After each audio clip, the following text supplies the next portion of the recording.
Baiklah, kembali bersiaran di Malaysia hari ini.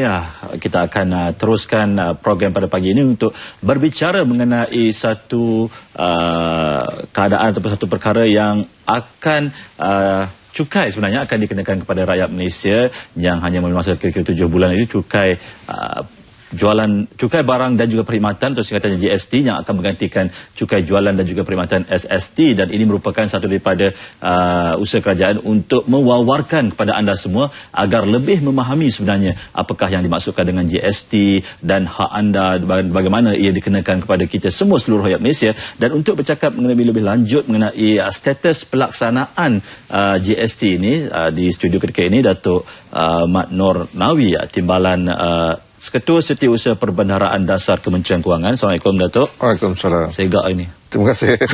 Datuk, okey, sedia maklum ataupun Malaysia sedia maklum yang Malaysia akan menggunakan ataupun kata apa, GST akan dikenakan kepada rakyat Malaysia pada tanggal 1 April 2015 tahun depan, Datuk. Ya. Jadi sehingga ke tarikh hari ini, Datuk, kira-kira 7 bulan saja lagi kita akan melaksanakannya. Jadi bagaimana status pelaksanaan di pihak kementerian itu sendiri, Datuk, mengenai GST? Okey, terima kasih Saiful.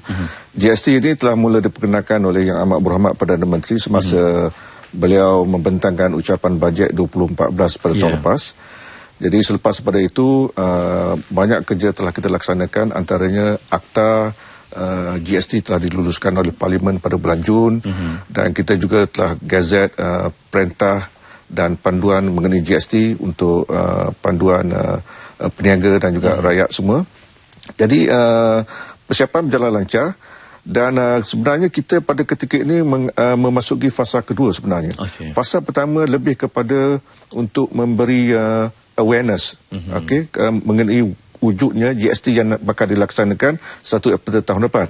Tetapi hasil daripada siasatan kita mendapati yang aware mengenai GST ini dah hampir 95-96%. Tetapi yang keduanya, yang faham masih lagi rendah. So fasa kedua memberi fokus ke arah untuk meningkatkan kefahaman rakyat, terutamanya di kalangan peniaga terhadap GST. Itu yang kita akan laksanakan sebenarnya bermula selepas daripada Hari Raya baru ni. Itulah dia fasa kedua yang kita akan buat secara serius sehinggalah kepada akhir tahun ini. Kalau kita tengok di rata-rata seluruh Malaysia pastinya ada banner, ada orang kata apa, di bas, di train semua ada perkataan GST, tetapi menjadi cabaran untuk memahamkan rakyat macam tu. Itu fasa pertama. Kita letak di billboard, di bas, di kereta sewa. Itu fasa pertama, to increase awareness. Now kita memasuki fasa kedua di mana lebih kerap seminar secara face to face dengan rakyat dan juga yang paling mustahaknya dengan peniaga. Kita akan adakan dengan peniaga, khususnya kita akan ada sesi hand holding session di mana kita akan menunjuk perkiraan bagaimana GST akan dikenakan, berapa yang perlu dibayar, that kind of thing. Ini kita akan laksanakan dengan peniaga, terutamanya SME, dengan kerjasama SMI, SMI Association dan juga pelbagai persatuan. Ini akan kita laksanakan kepada SME yang berdaftar, dengan Jabatan Kastan. Sekarang ini, sehingga semalam, saya dapati lebih kurang 26,700 SME telah berdaftar. Dan target kita pada akhir bulan ini, kita sepatutnya mencapai 123,000 SME. Dan pada akhir tahun ini, kita hendak ke semua 300,000 SME berdaftar untuk GST. Maksudnya tadi hingga ke tarikh ini 26,000 saja, dan untuk mencapai 136,000 agak banyak lagi, Datuk. Jadi bagian strategi itu juga dilipat gandakan ke atau bagaimana? Kita akan lipat gandakan. Jabatan Kastam akan kita akan bekerjasama dengan persatuan masing-masing. Persatuan mengikut sektor-sektor tertentu. Lebih senang kita bekerjasama dengan mereka rather than kita buat semacam open invitation. Ini yang kita laksanakan sekarang dengan fasa kedua. Dan difahamkan juga selain daripada peniaga-peniaga ini diberikan satu keadaan ataupun ruang lingkup GST itu sendiri, pengenalan kepada software tertentu GST sendiri bagaimana, Datuk? Dah dimulakan ataupun bagaimana? Mengenai software ni, sistem perakaunan GST ni kita telah sebenarnya telah melantik vendor seramai 113 vendor yang telah dilantik untuk menyediakan perisian perakaunan ini dan SME boleh mendapatkan perisian ini daripada vendor-vendor yang telah dilantik oleh Jabatan Kastam. Dan apabila mereka memperolehi perisian tersebut, mereka akan dapat e-voucher sebanyak RM1,000.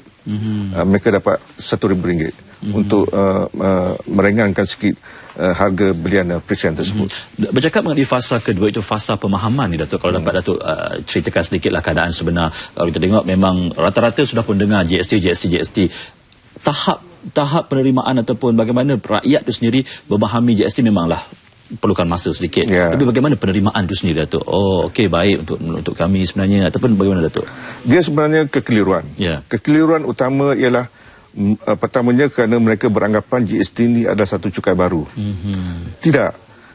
GST adalah merupakan satu cukai bagi mengganti dua cukai yang sebelum ini, cukai jualan dan cukai perkhidmatan. Satu.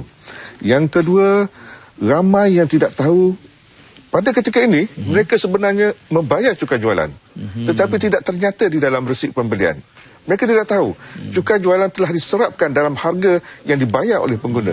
Jadi apabila kita memperkenalkan GST, dia nampak sebagai itu adalah satu cukai baru.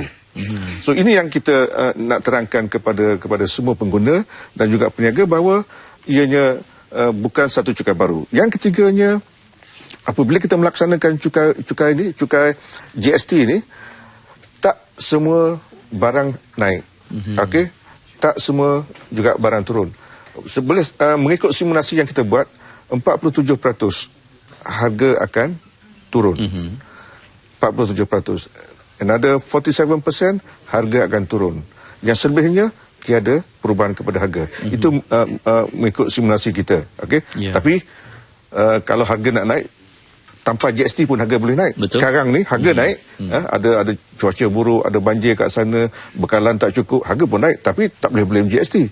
So sebenarnya GST, pelaksanaan GST mengikut anggaran kita hanya menyumbang kepada tekanan inflasi sebanyak 1.8 hingga 2% saja. Itu saja. Dan pengalaman negara-negara luar juga mengalami kenaikan inflasi ini sekali saja. Dia cuma memuncak sekali, kemudian selepas pada itu dia akan reda dan stabil. Dan satu lagi soalan yang saya kira rata-rata akan menimbulkan kemusykilan bila mana dikatakan GST ini untuk memudahkan rakyat, mengurangkan beban rakyat dan sebagainya. Akan ada pihak juga mengatakan bagaimana negara nak buat duit, sedangkan cukai itu merupakan salah satu daripada sumber pendapatan negara. Jadi bagaimana Datuk untuk jelaskan kepada mereka yang masih lagi ibarat macam tak puas hati, masih lagi nak mencungkil persoalan-persoalan yang tidak sepatutnya. Bagaimana Datuk? Sebenarnya ini adalah sebagai satu-satu usaha kerajaan untuk menuju kepada tahun 2020 untuk menjadi negara yang berpendapatan tinggi. Pada ketika ini 75% daripada hasil kerajaan adalah bergantung kepada cukai secara langsung dan cukai petroleum. Jadi ini cukai daripada petroleum ni dia satu benda yang tidak stabil. Jadi kita nak beralih daripada cukai tersebut kepada cukai consumption, cukai kepenggunaan. Ketika ini 75% adalah cukai daripada sama ada daripada cukai langsung dan juga cukai yang berasaskan kepada petroleum. Jadi kita nak berubah supaya lebih banyak cukai-cukai kepenggunaan ini. Cukai kepenggunaan ini hasilnya adalah lebih ramai rakyat menyumbang kepada pendapatan negara. Jadi apabila pendapatan kita meningkat, maka dapatlah kita melaksanakan pelbagai projek pembangunan yang akan dimanfaatkan oleh rakyat. Dan yang terdekat akan diadakan satu seminar antarabangsa, Datuk, saya difahamkan kalau dapat ceritakan diperincikan. Okey. Satu seminar antarabangsa mengenai GST kita akan laksanakan pada 15 September ini. Okey, ianya adalah selama satu hari daripada 8 pagi hingga 6 petang. Dan seminar ini tujuan kita ialah untuk mendengar, untuk berkongsi pengalaman dengan negara-negara yang telah melaksanakan GST. Kita nak tahu bagaimana mereka melaksanakan GST, apakah masalah mereka dan bagaimana mereka mengatasi. Jadi kita nak rakyat, pengguna dan peniaga mendengar bukan daripada kita, tetapi daripada pakar-pakar GST daripada luar negara seperti United Kingdom, Australia, New Zealand dan juga negara-negara ASEAN, Singapura, Thailand dan Indonesia yang telah lama melaksanakan GST sebenarnya. Ya. Jadi bagi mereka yang ingin ataupun berminat bagi menyertai seminar-seminar GST ataupun seminar antarabangsa ini sendiri, bagaimana Datuk? Ada sebarang laman web ataupun sebarang nombor yang akan dihubungi, yang boleh dihubungi? Sila rujuk kepada MOF punya website. So memang ongoing seminar. Dan satu lagi kalau boleh Pak saya tanyakan, bagi mereka yang berada di luar bandar itu pula, strategi kementerian sendiri untuk memahamkan mereka dengan layman term ataupun keadaan-keadaan yang mudah untuk difahami, bagaimana? Ada sebarang seminar khas untuk mereka juga ataupun ini kita ada secara berterusan. Ini adalah satu benda yang orang kata work in progress. Kita laksanakan dengan kerjasama Jabatan Penerangan dengan jasa dan juga dengan Kemas untuk sampai kepada masyarakat luar bandar. Kita tahu Kemas, jasa mereka ini berada di luar bandar dan mereka lebih dekat dan lebih faham dengan kehendak dan juga pemikiran masyarakat luar bandar. Ini yang kita laksanakan sekarang. Dan pastinya kalau boleh saya tanyakan Datuk, pada mereka ataupun khasnya golongan peniaga yang masih lagi belum mendaftar, mungkin ada sebarang saranan daripada Datuk, dan juga mungkin di tengah mereka masih lagi bersikap cynical ataupun masih lagi macam tak perlu kot untuk mendaftar GST ni, bagaimana? Pendaftaran terutamanya syarikat-syarikat yang di mana jualan tahunan mereka melebihi 500,000 setahun, mereka perlu berdaftar. Itu mengikut akta, mereka wajib berdaftar. So mereka dah beri tempoh sehingga akhir tahun dan juga sebelum pelaksanaan GST untuk berdaftar. Jika mereka tidak berdaftar, maka ada tindakan-tindakan yang boleh dilaksanakan sebagaimana yang diperuntukkan di bawah akta tersebut. Jadi kalau mereka berdaftar, maka senang bagi kita untuk mengendalikan hand holding session supaya mereka lebih faham. Yang kita kata, kita duduk dan tengok perkiraan GST ini secara detail. Tapi kalau mereka tak berdaftar, dan susahlah kita nak explain.